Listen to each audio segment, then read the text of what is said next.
here. Do I need that? Yep. All right. Good to see you guys. Thanks for having me. I'll try. I can't go too far this way because I heard it's going to give feedback, so I don't want to blow up your ears or anything. So there's going to be some stuff up there, and then I'll be talking to you. It's probably more important what's up there than actually watching me, but it's okay as we go through this. Hey, before we get started, if I could, so I know how to work this, let me introduce myself, okay? And a lot of people like to put titles and all kinds of things up on their slides. I don't like to do that. I want you to see me as a human before we look at some other stuff, okay? So Enneagram 7, if you guys know what the Enneagram is, that should explain a lot, okay? It'll make sense when I get started. You can see the other ones. I'm a big Ted Lasso fan. Somebody asked me why I have these gym shoes on today. I don't know if you can see them or not. You see these gym shoes? Jason Sudeikis is who's Ted Lasso, is a sneakerhead. And a buddy of mine, when I retired from the previous company that I was the CEO of, he gave me these as a gift, and they are from the Amsterdam episode of Ted Lasso. So that's why I wear them. These are my speaking kicks now. That's what I call them. So that's what we're doing, okay?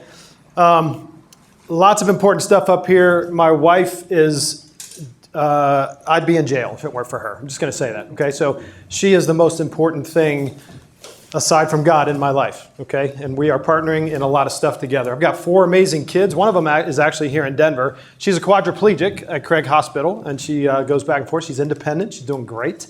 She took some steps yesterday, right? Praise Jesus. There's some good stuff going on. And I've got video of it, and it's exciting. I'm not going to show it to you today. I won't bore you with that. But one of the big things up here, though, is I want you to see that I was a high school football coach for 20 years. Okay, so if I start yelling at you at some point, you'll know why, okay? Don't take it personal. I'm just trying to fire you up. We're going to be ready for the second half of whatever's going on this year, right? We'll go ahead and do that. So, love adventure, that middle thing is a vision that God gave me about 20 years ago. He said, I want you to have a personal vision statement, personal mission statement. And after a lot of sweating and a lot of time and a lot of iterations, that's what it came down to, was to add value to every life my life intersects. And so here's the thing, guys. When you're done with this, my hope is that when you walk away, you go, there was value added to my life today. And what I need you to know before we get started in any of this, because you don't hear this very often if you're a leader, is I'm for you. Okay? Today is for you. I'm for you. All right? Today is not about a speaker getting up and going, hey, look how great I am. This is about you guys today and saying, how great are you in all this stuff? Okay? So it's really important that you guys get that before we jump in. All right. Just so you know where the context of this comes from that we're going to talk about today. So at 5 Capitals, we do a lot of different frameworks and models, and one of them is called the 7 Essentials of Business. When I go into a company, when our coaches here go into a company, and they start looking at a company, they do an assessment like this, and they have the leadership team grade themselves on these 7 areas, okay? I'm not going to go through all of them, but brand identity, your vision, your values, your purpose, the things that you're setting out to do, who you are, your identity, all in there. We need to measure that, okay? Our culture. Do we have high turnover in our organization? Do we have high culture scores, or do we find there's a lot of bickering and whatever going on? Are people happy? Are they productive? Do they have a sense of ownership in your business? Right? We go over to markets, satisfaction, sharing. Do we have good gossips out there who are satisfied with our product? Okay. Leadership, which is what we're going to talk about today. I'll get into that in a minute. Finance. Are we profitable? Are our finances timely? And are they accurate? And then operations, processes, systems, efficiencies, etc. And then are we innovating? There's been more disruption in the marketplace in the last 5 years than there has been in the previous 100. Okay, we're being disrupted all the time. We have to innovate. You've heard the phrase innovate or die. We got to be thinking about new stuff all the time. This is a model that we use. That's not what we're talking about today, but we are going to hone in on that middle one right there, that leadership part. Okay? Leadership is a really interesting topic. You don't need me to get up here and teach you leadership because there's about 100,000 books out there on leadership. Everybody's got a different take, right? But again, I want to turn it and I want to put the mirror up in front of us, okay? Because we don't want to be like the man who looked at himself in a mirror and walked away and forgot what he looked like. Okay? Remember the story of at the end of the Sermon on the Mount, Jesus tells the story about, there's a guy who builds his house on sand and a guy who builds his house in the rock, right? It takes more effort to put your house in a rock. That's all. You got to blow up rock and, get it all embedded in there and all that stuff. We know all that. Here's the thing we miss sometimes, though. Sometimes we think if we build our house on the rock, the storm doesn't come. But what that says is really interesting. He built his house on the rock, and the waves rose, and the storm came, and the rain fell. The storm comes. Okay? It does. Right? It does. And we all know this.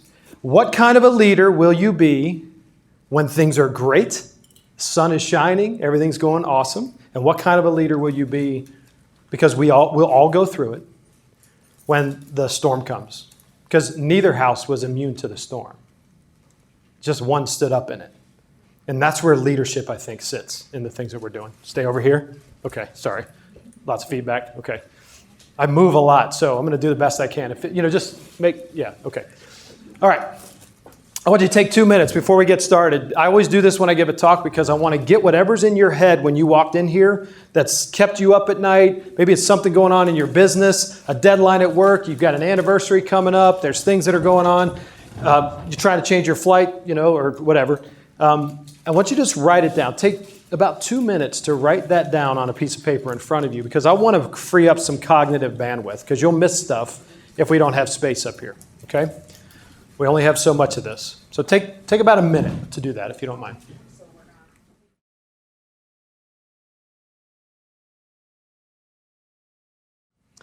By the way, this exercise works really good at night, too. When you're going to bed and you've got a bunch of stuff on your mind, write it down. It's on paper. Now you don't have to swirl it around in your head all night, okay?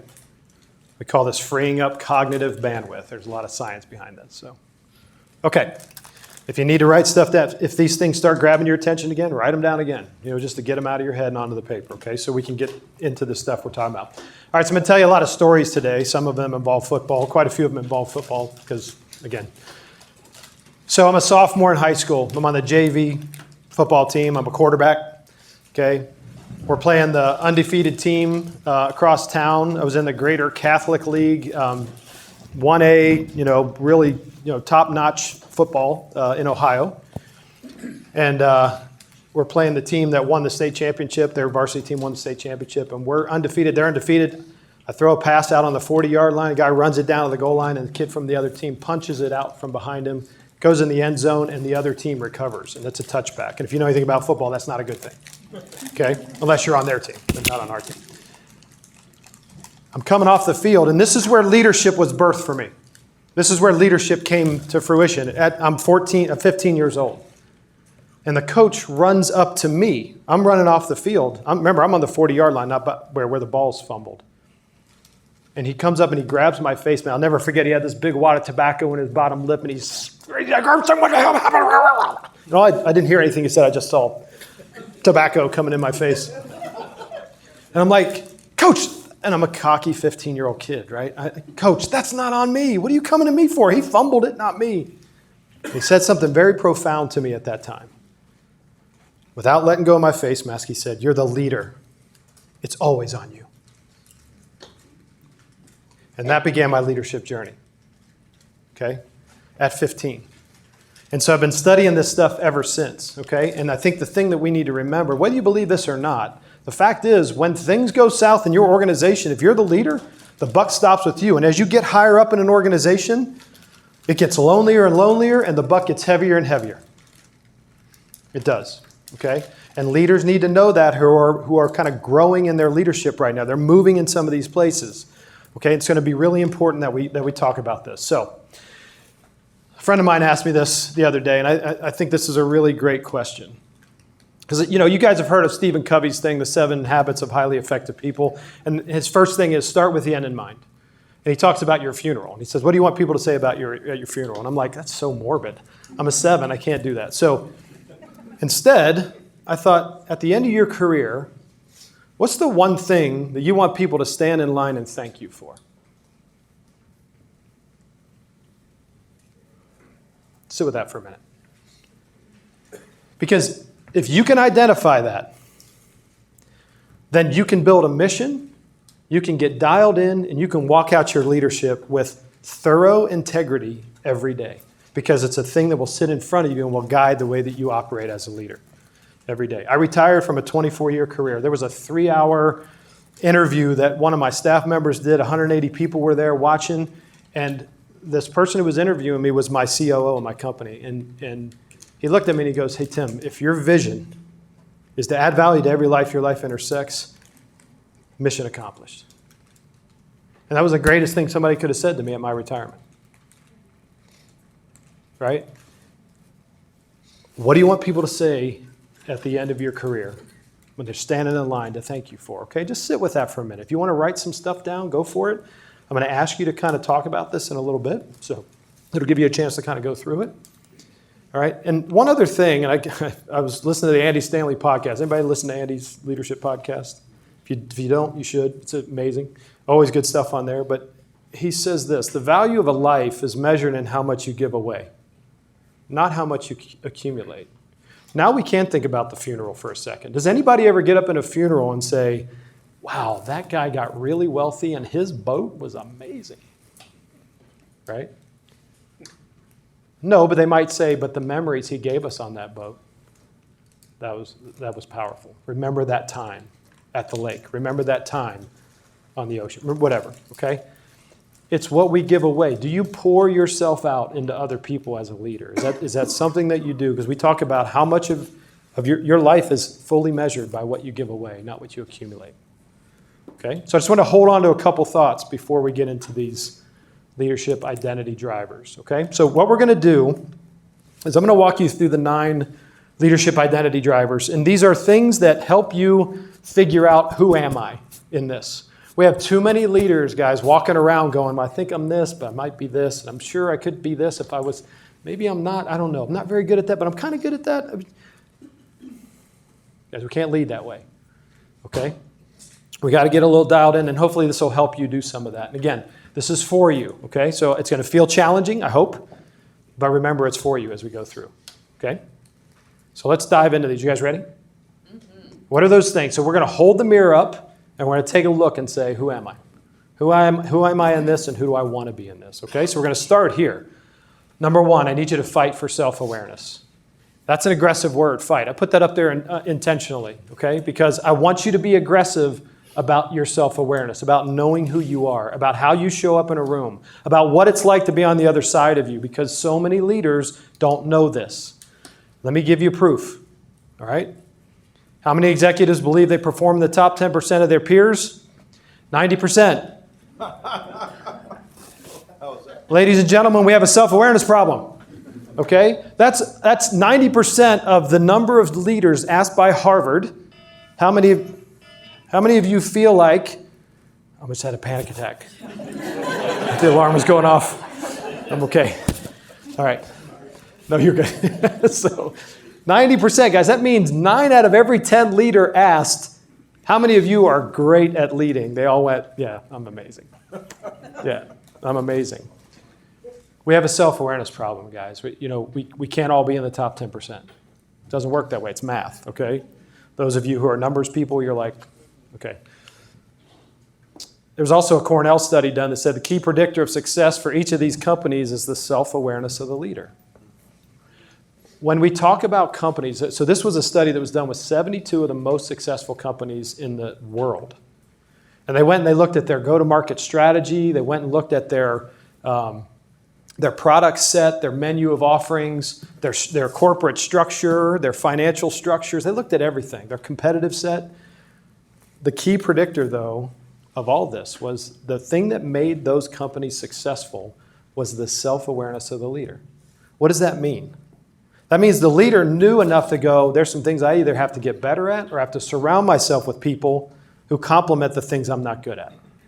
I am a 7 on the Enneagram. I am not operationally sound. Okay? I am not a detail guy. So what do I need to do as a CEO? Am I going to go and invest a ton of time going being an operational leader? When I'm a visionary, God's called me to be a visionary? No. I'm going to put people around me who are truth tellers who are going to go, Tim, that's a dumb idea. Don't do that. Right? There's a lady who was a woman who's now the CEO of the company that I left, and she was my COO. And we were standing in the line at Chipotle, and I said to her, you need to be my COO. And she goes, what do you mean? I said, I need a COO. You have this gift mix. You're amazing. And by the way, she's also a visionary. She's got both. And so it was really fascinating. So I could kind of groom her for my retirement, for my succession plan. And she came up and now she's a CEO, and she's way better than I was as a CEO. But she served the role of being a truth teller in my life during that time. And we made really good decisions because she, as a 7, I could fill this whole room up with ideas, you guys. Like, you know what we should do? We should do that. We should do this. We should go open an office in Geneva. And she's like, yeah, we're not going to do that. That's dumb, right? And that was good for us, right? And so that's how things, you have to be self-aware as a leader to be able to receive that from the people around you and to put people around you that complement your weaknesses and make you better, okay? Or you have to dedicate time to get better at it yourself, and some things are like that. Okay, are you this? So I'm asking questions, just asking questions, right? Are we doing this going, I don't really know what I'm doing, but I'm kind of imposter syndrome? You hear this term a lot in the business world. Anybody heard this term? That's this thing where we hire people, they come in and they try to fake it till they make it, and they never admit that they don't know everything. And in fact, it stunts their growth. And then we look at them, we go, what are you doing? Right? Because we want to see them grow. We want to see them developed. And you can't develop unless you're coachable. Right? Part of the reason as coaches that we do the thing we do as coaches, a lot of us, we just operate as truth tellers, as lightning rods for the people that we work with. Because we want to teach them that it's okay to be themselves. They don't have to fake it till they make it, okay? Going into this. All right. So maybe you've seen this before, maybe you haven't. This is called the Invitation Challenge Matrix, okay?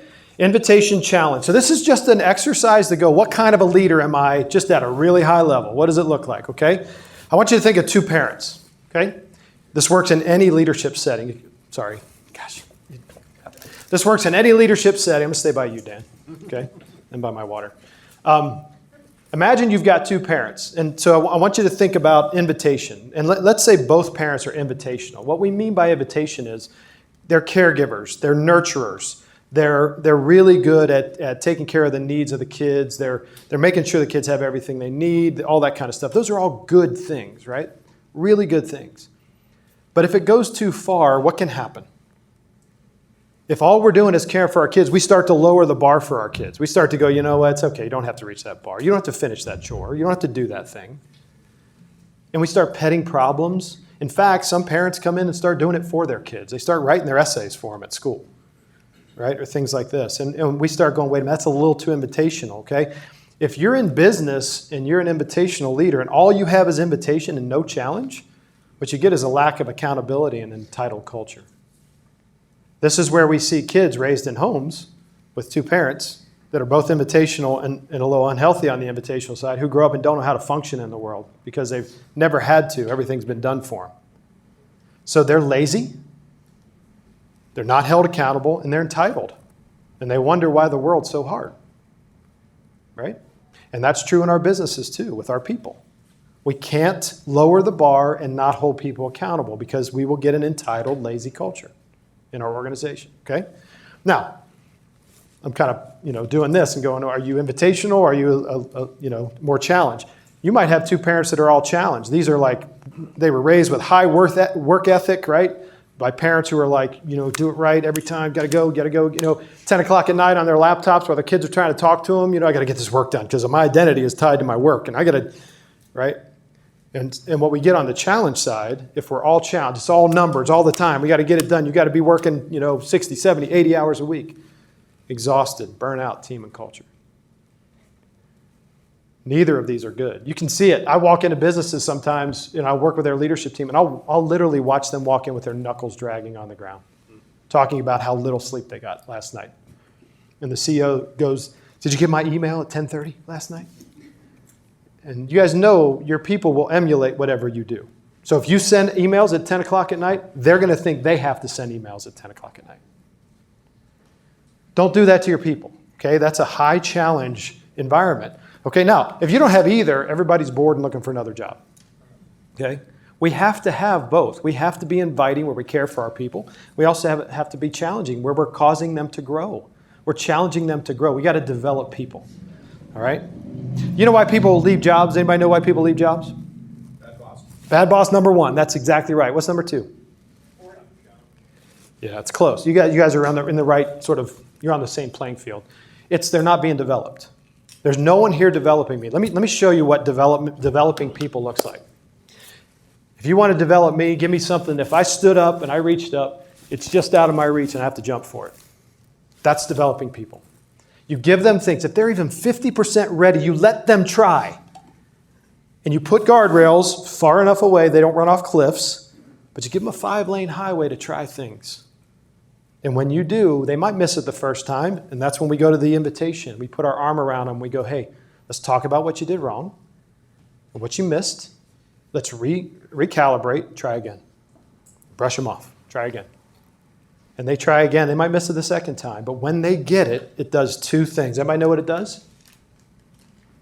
Number 1, what's that? Confidence. They go, I can do something I didn't know I could do. Whoa. And number 2, I've got a person, I've got a boss, I've got somebody in my life who believes and sees things in me I did not see in myself. I'm not going anywhere. And that's how we hold on to our people. And this is where you get really strong cultures. And so what we need is the combination of invitation challenge. We keep the bar where it is. We don't lower it. We don't pet problems. We hold people accountable. And then we put our arm around them and we say, let me help you get there. As a leader, you know as you get further and further up in your leadership, your competency actually goes down in what you do. Do you know that? In your business. So you have to rely more on your people. Your authority and your power goes up, but your knowledge of the business actually goes down. And so your job is, how do I use that? How do I leverage that power and that authority to come alongside them or even underneath them to help them become the best version of them? Okay, we're going to talk about that as we get into this, okay? So I want you to just evaluate this and go, where do I sit on this chart, okay? We call the left a caregiver. We call the right a commander. The bottom left is a corpse, right? But what we're after, guys, is a coach. A coach. Think about the best coach you ever had. What did she or he do? He or she called out the best in you, held you to a high standard, and helped you get to it without doing it for you. Said, you can do this. You are capable. Okay? And when we have people in our life, right, Coach? We have people in our life. That's what happens. They do this for us. And leaders ought to be more like that. They ought to be doing. And so, and by the way, if you're in and so I want you to do a little self-awareness here. Am I more of a commander? By the way, we all have a natural tendency toward caregiver or commander. I'm a commander. Or I'm a caregiver. I'm a natural caregiver. All right? But I also work with several people who are natural commanders. And so is it a softening that has to happen? There's a little bit of overswing sometimes. It's a process to kind of get in that upper right quadrant, but we'll get there. Okay? You guys get this so far. All right. So self-awareness, just write it down for me because you're going to talk about it here in a minute. Write down for me, where do you sit on these quadrants? Where do you think you are as a leader? Okay? Be as honest as you can with this.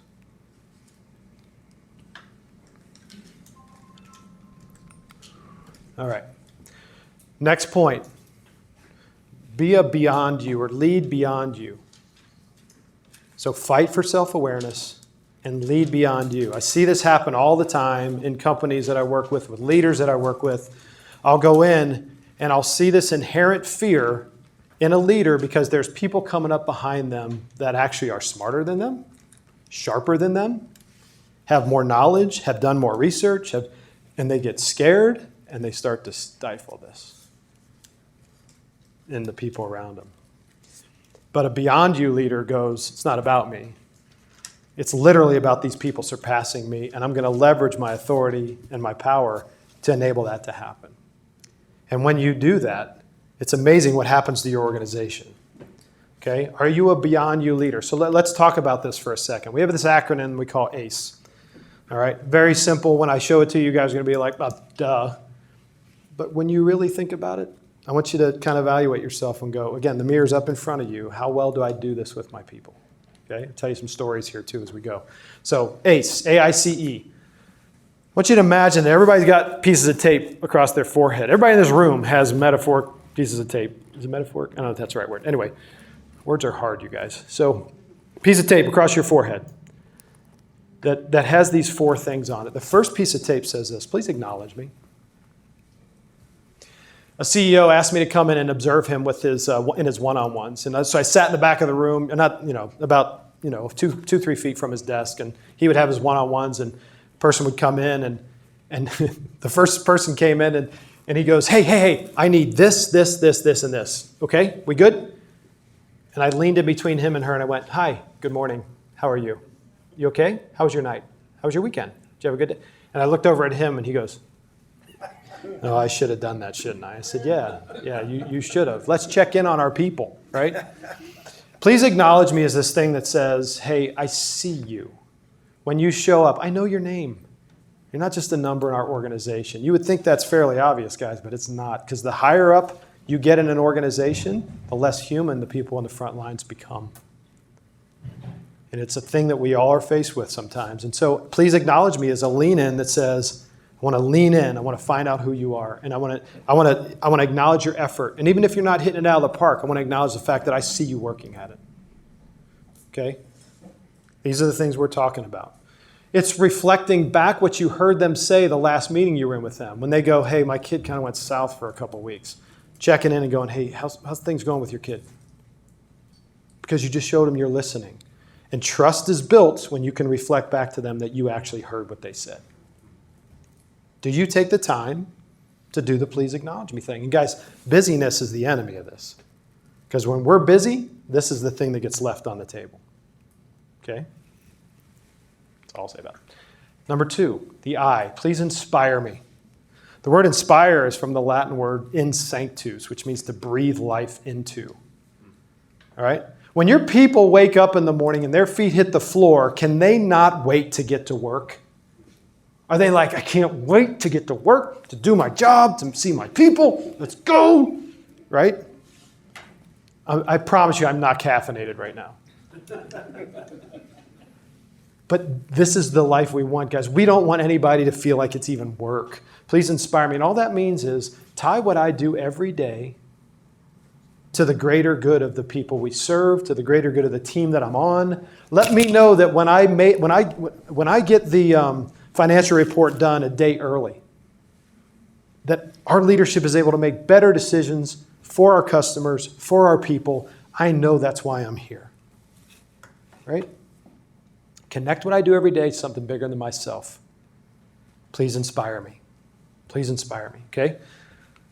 Number 3, we already talked about this a little bit, but please challenge me. It's everything we talked about. Is the learning curve going on? Now watch this. When you're developing people, their learning curve, and I always like to use this illustration. If you guys can see me, this is probably the one time that you do want to look up here.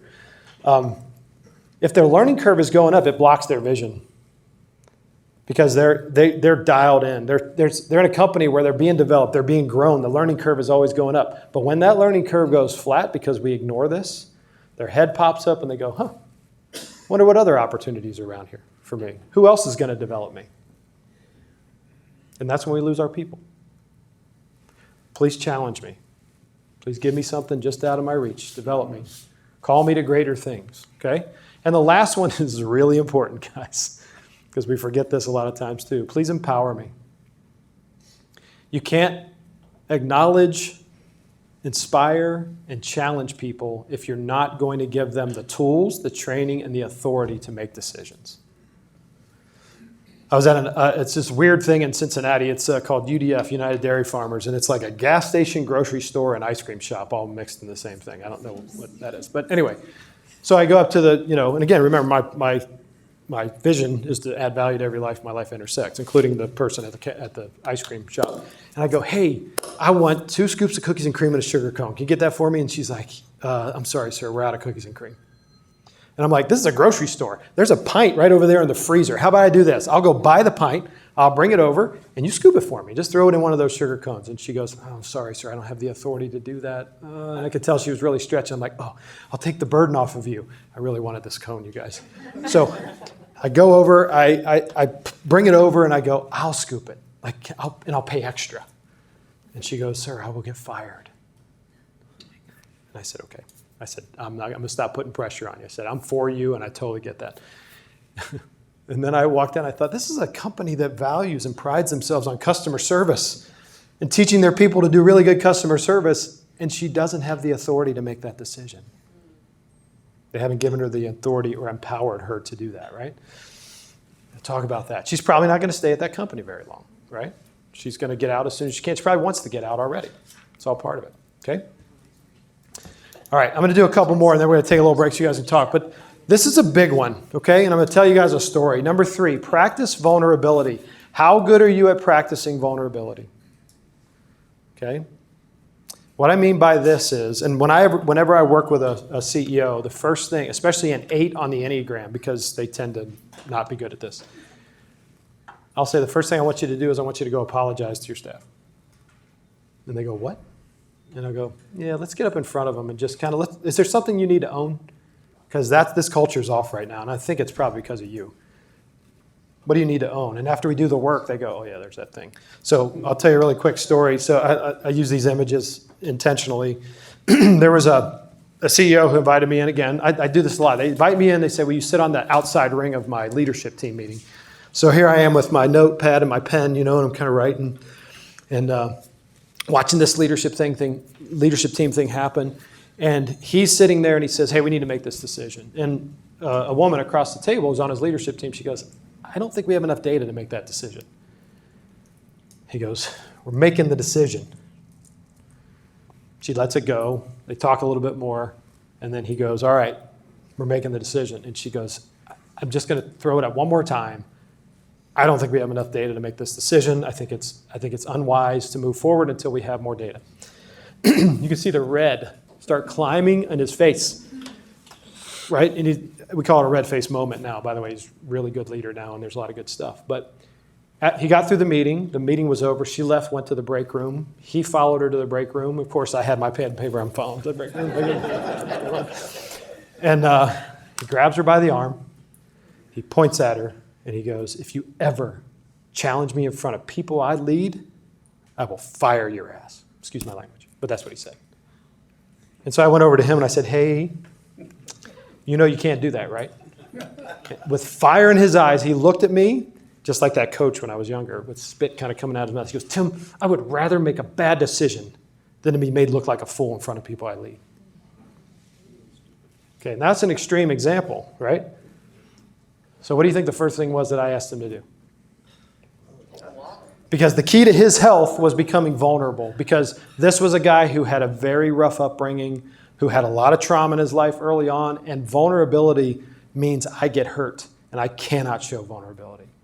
And so we had to really work at this. Now, his turnover rate, by the way, his turnover rate at the time he brought me in was 300%. He was replacing the same position 3 times a year for like 200 people. That's 600 positions, guys. Right? That's good math, right? Yeah, okay.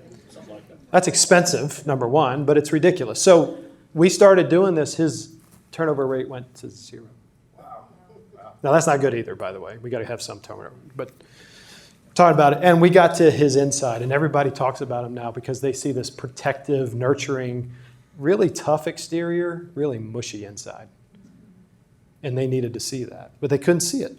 And he was irrelevant to them because he was powerful but not approachable, right? These are the things that we're talking about. So we talk about the power of ownership. Do you own your stuff? Do you get up in front of people and go, you know what, I blew that decision. That's on me. That's nobody else's fault, because when the buck stops, it stops with me and I'm owning it. Number 2, I'm so sorry that I put you guys in that position, right? Or whatever it is. Number 3, the power of transparency. Let me give you some context as to why I made the decision. I know it was wrong, but I think I was missing some data. I just want to understand. I want you guys to understand. At least you have idea. And by the way, power of transparency in the next decision, he now goes forward and says, hey, I'm going to tell you all the data that I have, and I'm thinking about this decision. Help me work through this. Okay? And then lastly, the power of revelation. What did I learn? And how do I make sure that I put that into application so that I don't do it again? Okay? I'm going to be that kind of leader. All right. We'll do this. We'll take a break. Not a break, but we'll get in our groups. Number 4, shut up and listen. You guys are like, oh my God, he said shut up on his slide. And you're probably more concerned, some might be more concerned that I said shut up than you are about what we're going to talk about here, right? But But this is interesting, right? This is the language in the business world sometimes. And I'm going to ask you a question. When you're listening to people, are you listening for meaning and connection?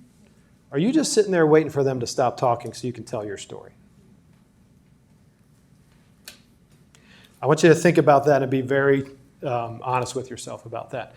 Because listen, early on in my life, somebody would tell me a story, and I was like, ooh, I have a story like that. And I'd be like, come on, get yours done so I can tell you my story.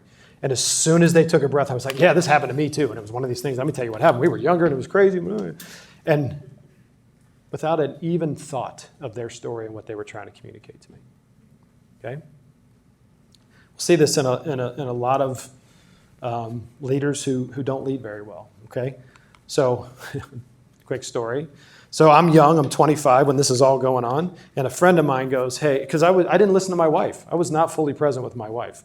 She would talk to me about stuff, and I'm watching the football game over her head, right? And she would say, did you hear what I just said? I was like, I don't know, no. 7, right? Very unhealthy 7 on the, whatever. This was interesting. He goes, I want you to go home. I want you to put your wife's feet on your lap. I want you to rub her feet. Set an egg timer. We didn't have cell phones back then. Set an egg timer for 30 minutes. Turn off all electronics. And all you're allowed to do is ask questions and say, wow, that must be hard for you. You are not allowed to make any statements or fix anything. Because I'm like, I got the answer. I mean, if you just did that, it would all be good. And then she'd be like, that's not what I want from you. So I still do this today at least 4 nights a week. We do this. And this is what taught me how to be fully present with people. You have to practice it. It has to be mechanical at times. And this is how I've learned when someone's talking to me to sit and go, okay, I'm hearing you. Because here's the deal. And I love this. Simon Sinek says, listening is not hearing the words that are spoken. Your listening is not measured in what you hear. Catch that. It's about finding meaning in what's being said. The test for being a good listener is if the other person feels heard. That's different. You guys picking that up? What I'm saying here? Okay. You're like, we're trying to be fully present with you, Tim. We're trying to listen to what you're saying. Somebody play back to me what I just said, or what this means. Somebody kind of throw it back at me. What does it mean? The test for being a good listener is if the other person feels heard. Not what you hear. If you're responding appropriately so that as you hear, you're responding to what they're saying, not what you want to answer. That's right. If we're quick to fix, if we're quick to tell our story, if we're quick, we haven't heard anything. And that person is going to sit over there and go, did they even hear a word I said? But if we're asking a follow-up question that goes, and by the way, there's some great follow-up questions. Can you tell me more about that? Or when you talked about that one thing, help me understand that, because I'm interested in that. What you're doing right now, the shaking of the head, that is active listening. That's a body language thing. Only 7% of communication is verbal. Some scientists say that you guys judge me as a speaker in the first 7 seconds I stood up here because of body language and things like that, right? It's interesting. So when we start thinking about it, and not that I'm calling you guys judges or anything, I'm just saying, it's just a human thing. But taking notes. So, but this is what we're talking about, right? So when people are with you, and look, check in with them. At the end of a conversation, go, hey, do you feel heard? Do you feel like I heard you? And see what they say. There's the mirror, right? Just shining back at us at leaders. There's the mirror. Sorry. There's the mirror. So I'm drawn to this table. I want to kind of tell you guys stuff, but I can't do it. So, okay. That's where we're going. All right. You guys picked up? Good? All right. Let's pause here for, I don't have a lot of time. Okay. Should I pause? Up to you. You guys care if I go ahead and get through this and then give you like 5 minutes at the end to talk? Is that okay? Okay. All right. Yeah. Loosen your grip. Okay? Loosen your grip. This is about micromanagement. This is about, do we jump in and tell people what to do? I used to work at UPS, and I remember unloading trucks. When I was going through college, I would unload trucks at like 4 a.m., 2 a.m. to like 8 a.m. or whatever. And I remember being there on a truck sweating at 3 o'clock in the morning, and there's a guy standing over me with a stopwatch. And I'm going, man, if you put that stopwatch down and help me unload this truck, we get it done in half the time. right? But that was the way. They were measuring all that stuff. And so when we talk about loosening your grip, we're talking about how tight of a grip do you put on your people and what they do? How much control are you trying to get? Because there's a what do you call this? I don't know what the word is. Anyway, it's this thing that's you believe one thing, but it's actually not true. There's a counter to it. So I'm going to tell you a really quick story. I was doing research. My company was a market research company. We worked with all Fortune 500 companies and Fortune 1000 companies. And I was doing work for the PGA Tour when they renamed the Seniors Tour the Champions Tour. We were responsible for some of that work, okay? I was interviewing all the legends of golf. All the names that you guys know, I sat at a table with all those guys. Arnold, Jack, all those guys. Anyway, I'm sitting with Hale Irwin, and we're at the table, and he goes, Tim, how's your golf game? And I was like, wait a minute, Hale Irwin's asking me about my golf game. Is this okay? And I said, it's not very good. He goes, what's wrong? I said, I slice everything to the right. And he goes, let's go outside for a minute. So we go outside. He puts a club in my hand. He goes, I want you to just take a couple swings. And of course, I take a swing and in the parking lot. And he goes, I want you to do one thing. I want you to loosen your grip. I said, won't I let go of the club? He goes, I didn't say let it go. I said, loosen your grip. So I loosened my grip. And I took just a nice, easy, loose grip swing, straight as an arrow, 7 shots in a row. 7 shots in a row. You know what he did? He goes, my work here is done. He walked away. I said, thanks, Hale, that's great. But here's the beautiful part about it. We think as leaders, the harder we grip whatever it is that we're asking people to do, we're going to have more control. The fact is you mess it up when you do that. Loosen your grip. Let your people do their thing. Some of them, many of them, are going to be way better at it than you are, but you got to give them a chance to show they can do that. Okay? So that's what we're talking about. I love this from Jack Welch. A leader's role is not to control people or stay on top of things, but rather to guide, energize, and excite. It's about your people, folks. Goes to our previous 2. Okay. Number 6, credit others, own your stuff. Do you give credit to other people when things go well, and do you own your stuff? This goes to that vulnerability thing we were talking about. But I love in the book Good to Great, Jim Collins talks about this very thing. When you read this book, I can summarize it for you in kind of a paragraph, which is the one thing that differentiated a great company from a good company, a Best Buy from a Circuit City, was the level 5 leader. They call it a level 5 leader, and a level 5 leader is this. They give credit to people, their people when things go well, and they own it themselves when things don't. And we get this sort of staunchy look at this, but level 5 leadership is not an understated personality per se. In fact, some of the level 5s have been very colorful personalities. But level 5 leaders, it's never about them. It's about love for their people, their company, and their cause. It's not about them. Okay? Remember that? You're the leader. It's always on you. Okay? Number 7, never stop learning. You should have a book in your backpack at all times. You should have a go-to podcast. You should have influencers that you're listening to that you trust, that are recommended to you. You should always be learning, because as we go up higher, we get busier, we get less involved in the day-to-day, and all of a sudden we think we've arrived sometimes. You never have arrived as a leader. There's always things to learn. Never stop learning. And so, what are you reading? What are you listening to? Who are you learning from? What are you watching? Are you binge watching Netflix? Or are you watching a video cast from a leader from LeaderCast? Or are you watching one of Dan's videos or whatever? You should always be learning, taking things in. Where does your influence come from? Who's your coach? Highly recommend. If you've never had a coach, there are affordable options of coaches out there that I think everybody should have a coach. Just like I think everybody should have a counselor. It's good for all of us, right? Makes us better people, better humans, better all that. Who's your lightning rod? Sometimes outside of the company.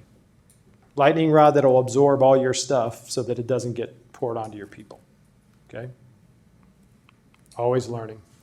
Number 8, write a personal mission statement. This is probably the biggest piece of homework that I'm going to give you from this talk, okay? Write a personal vision statement. Put it on the mirror that you have at home. Put it on your car, on your steering wheel, or on your rear view mirror. Put it on, metaphorically, on your significant other's forehead, okay? But write a mission statement so that at the end of the day, you can audit yourself and you can go, did I accomplish that today? And there'll be some days where you didn't. But there'll be more days that you did. And as we continue to work in this, we see this. So mine has been for 20 years to add value to every life my life intersects. I'm actually thinking and debating on adding something to the front to see the inherent worth in every person and to add value to every life my life intersects. Just to bring the ACE thing fully into it. Okay? What is yours? What's that thing that gets you up in the morning? What's that thing that drives you? What's that thing that's tied to what you want people to line up and thank you for at the end of your career? That you hold on to and you go, this is who I am. This is what gets me up in the morning. This is what makes me the kind of leader that I want to be. If we don't have this, if we don't have a North Star, guys, where are we going? We do it for our businesses. Why wouldn't we do it for ourselves? Right? Okay. Does it sound like I'm yelling at you yet? I'm sorry. I'm for you. I'm for you. I promise I'm for you. Okay. Last one. Audit yourself frequently. Audit yourself. And there's two ways to do this. There's a self-audit. That's what I just described. At the end of the day, did I live out my vision? Did I fight for self-awareness? Was I a beyond you leader today? Did I do that? Right? Did I give credit when things went well? Did I own my stuff? Was I vulnerable? You know, those kind of things. We got to audit ourselves frequently and say, are we doing this? That's one way, is self-audit. The second is, do you have a truth teller in your life? And I'm not talking about somebody who's going to tell you what you want to hear. I'm talking about somebody who knows you and is going to say, that's not okay. The way you just talked to your spouse in that meeting, not okay. The way you talk to one of your employees, that's not okay. The not being there, when you weren't there for that critical time, that's not okay. You weren't vulnerable. Whatever. You give them permission and you do that, and you let them audit you as well. There's nothing wrong with a quarterly check-in with a mentor or coach, somebody who can call you out and say, hey, I want you to be better. What does it look like? Okay? All right. We're done. So I'm going to give you guys like 5 minutes, that's okay, to just talk at your tables and say, I want you to write these things down, and this is what I want you to walk out with, is what are my 3 biggest takeaways of what I just heard? But even more importantly than that, and even if you only have one, what action steps are you going to take that you were not taking before you walked in this room today? Okay? And then you guys can write while you're talking to each other. Go ahead and have that conversation, okay? We'll give you 5 minutes and then we'll wrap it up. All right?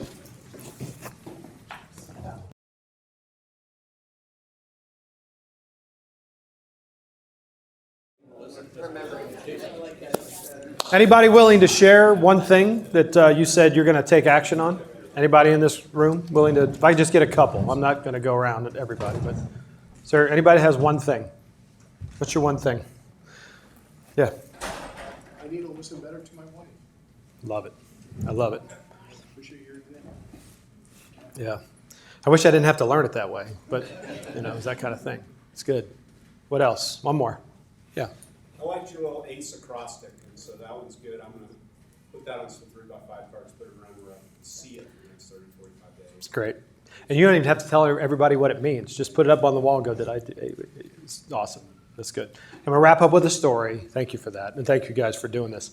Wrap up with a story, and then we'll turn it over to Dan. So back to football for a second, okay?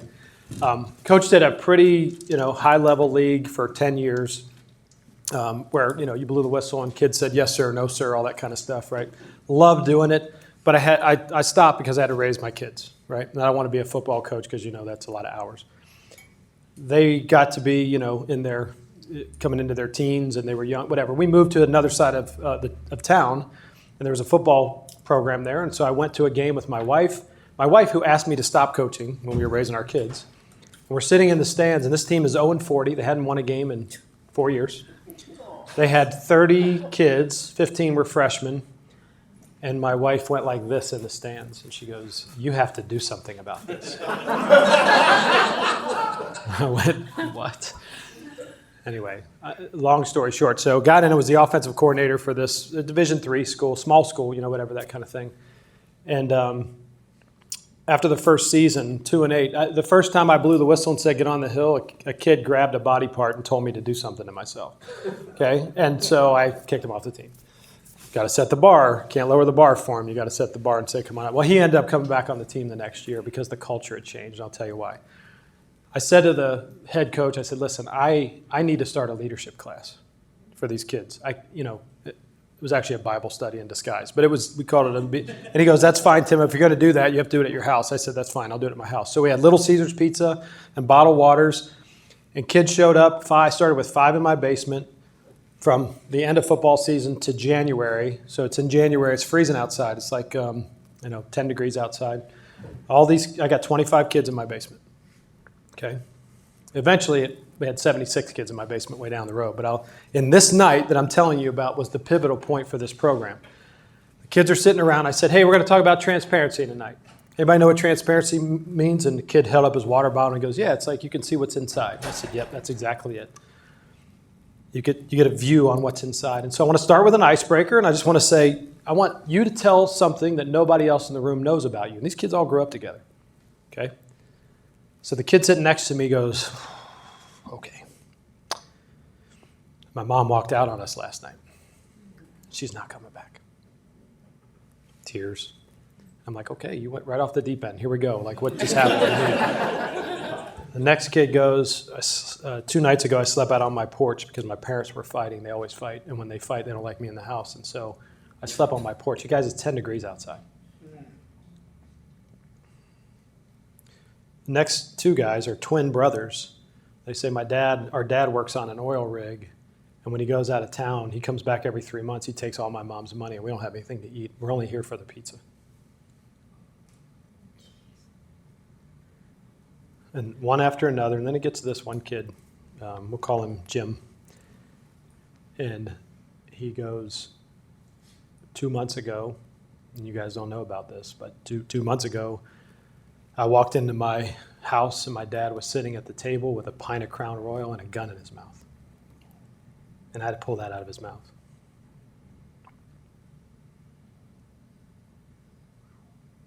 Now, I'm out of my league on this one, right? I'm not a psychiatrist. I don't know what to do here. But we're in it. We're in it. And the most amazing thing happened. We had 3 seniors in the room. Works me up to talk about it.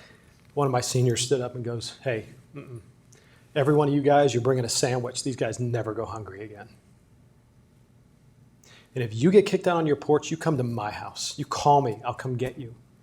You sleep in my house in a warm bed. You don't do that. Right? Your mom walked out. You still have your dad, but you know what? If you need family, and this is another senior says this, if you need family, you come to us. The hazing that went on from seniors in tradition to the freshmen turned into care. It turned into coach. It was challenge and invitation, and we were in the playoffs 4 years later with 76 players on our team at 9-1. Now, whether you care about football or not has nothing to do. You know what our vision was for that program? To develop leaders of men through the pursuit of football, not to win games. That's what it was. This is what leadership looks like, okay? This is what it looks like, and I've learned more about that in football than I have anywhere else. I want to leave you with that story. I want to encourage you, go do that for your people. Go be that kind of leader, okay, for the folks you're around. Dan, thanks.